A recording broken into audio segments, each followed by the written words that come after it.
Hi friends, எல்லோரும் எப்படி இருக்கீங்க? எல்லாருக்குமே ஒரு டவுட் இருக்கும், எப்போ வந்து ஹாஸ்பிட்டல் போகணும் குழந்தைக்கு ட்ரை பண்ணுறப்ப அப்படின்னு சொல்லிட்டு. குறைஞ்சது ஏஜ்டாக இருந்தாலும் சரி, ஏஜ் கம்மியாக இருந்தாலும் சரி, 30 கீழே இருந்தாலும் சரி, 30க்கு மேலே இருந்தாலும் சரி, எப்போ நீங்கள் ஹாஸ்பிட்டல் போய் அட்லீஸ்ட் ஒன் டைமாவது நீங்கள் பார்க்கணும் அப்படின்னு சொன்னால், ஒரு 1 இயர் கண்டினியூஸாக ட்ரை பண்ணிவிட்டு அப்புறம் ஹாஸ்பிட்டல் போகிறதுக்கு பாருங்கள். உடனே வந்து 1 இயர்னு சொல்கிறது எப்படின்னா, 1 இயர் மந்த்லி கரெக்டாக நீங்கள் பேபிக்கு ட்ரை பண்ணிவிட்டு அப்போயுமே செட் ஆகலைன்னா நீங்கள் ஹாஸ்பிட்டல் போங்க. இல்லைன்னா வந்து போகாதீங்க தயவு செஞ்சு. எங்களுக்குமே டாக்டர் அப்படி தான் சொன்னாங்க. எனக்கு தெரிஞ்ச ரிலேஷன்லேயுமே அப்படி தான் சொன்னாங்க. அந்த டாக்டர் வந்து, நீங்கள் எங்கேப்பா இருந்தீங்க அப்படின்னு கேட்டால், நான் வந்து வெளியில் இருந்தேன், அவங்க ஒர்க் வந்து ஹஸ்பண்டுக்கு வெளியில் அப்படின்னு சொன்னதுக்கு, அப்புறம் எப்படிப்பா குழந்த செட் ஆகும் அப்படின்னு சொல்லி கேட்டாங்க. அந்த மாதிரினால இப்போ வீட்லேயே இருந்தாலுமே குறைஞ்சது 1 இயருக்கு கழித்து நீங்கள் ஹாஸ்பிட்டல் போங்க.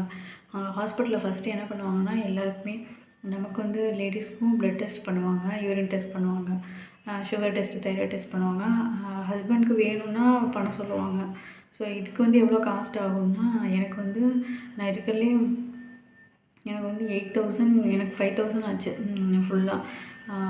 ப்ளட் டெஸ்ட்டு, அப்புறம் வந்து யூரின் டெஸ்ட்டு, அந்த மாதிரி டெஸ்ட்லாம் எடுக்கிறப்ப ஹஸ்பண்டுக்கு எவ்வளோ ஆச்சுன்னா, செமன் டெஸ்ட்டு, ஸ்பெர்ம் டெஸ்ட்டுக்கு எவ்வளோ ஆச்சுன்னா 3000 ஆச்சு. அவங்களுக்கும் ப்ளட் டெஸ்ட் எல்லாம் சேர்த்து அவங்களுக்கு 3000, எனக்கு 5000, 8000 ஆச்சு.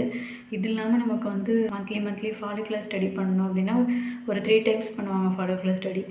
செகண்ட் டே போகணும், பீரியட்ஸ் ஆகி செகண்ட் டே போனால் அதுக்கப்புறம் அவங்க வந்து 10th டே வர சொல்லுவாங்க. அப்புறம் அதேமாதிரி எக்கு வந்து ஒரு 15th டே வரைக்கும் எக்கு ரப்ச்சர் ஆச்சுன்னா அது வரைக்கும் வர சொல்லுவாங்க.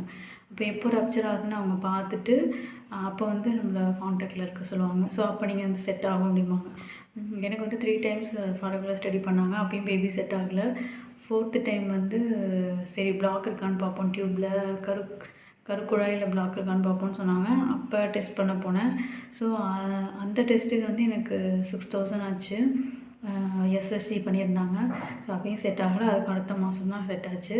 ஸோ நீங்கள் எப்போ ஹாஸ்பிட்டல் போகணுன்னா 1 இயர் கண்டினியூஸாக 1 இயர் 1 இயர்னால் இப்போ நீங்கள் கல்யாணம் ஆகி 1 இயர் ஆச்சு அப்படின்னு சொல்லக்கூடாது. 1 மந்த்து, ஒவ்வொரு மந்த்துமே நீங்கள் ஒன்றா பேபிக்கு ஓவலேஷன் டைமில் சேர்ந்துருக்கீங்களான்னு பாருங்கள். ஏன்னா நம்ம வந்து அதை கேல்குலேட் பண்ணணும். அதை கேல்குலேட் பண்ணாமல் எனக்கு மேரேஜ் ஆகி 1 இயர் ஆச்சு, நீங்கள் வந்து ஒரு 6 மந்த் இருந்திருப்பீங்க கரெக்டாக, ஓவலேஷன் டைமில் செட் ஆகிருக்காது. அப்போ அதையுமே வந்து 1 இயர்னு கணக்கு எடுத்துக்கூடாது, அது 6 மாதம்.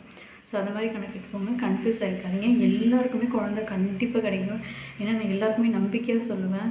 ஏதாவது நம்ம வந்து ஒரு வேளை நமக்கு இருக்காதோன்னு சொல்லிட்டு ஜென்ஸுமே பயப்படாதீங்க. நமக்கு தான் குறைன்னு சொல்லிட்டு லேடிஸுமே குறைன்னு சொல்லிட்டு பயப்படாதீங்க. ஏன்னா அந்த கட்டத்தெல்லாம் தாண்டி தான் நாங்களும் வந்திருக்கோம். எனக்கு தெரிஞ்சு யாருக்குமே உடனே இப்போ குழந்த பிறக்கறதில்ல. குறைஞ்சது 2 வருஷம், 1.5 வருஷத்துக்கு அப்புறம் தான் எல்லாருக்குமே செட் ஆகுது. ஸோ ஒரி பண்ணாதீங்க. இது முதல்ல விசிட், நீங்கள் ஹாஸ்பிட்டல் போகணுன்னா 1 இயர் ட்ரை பண்ணதுக்கப்புறம் ஹாஸ்பிட்டல் போங்க தயவு செஞ்சு. அதுக்கு முன்னாடி ஹாஸ்பிட்டல் போய் நீங்களே ப்ரெஷர் ஆகிக்காதீங்க.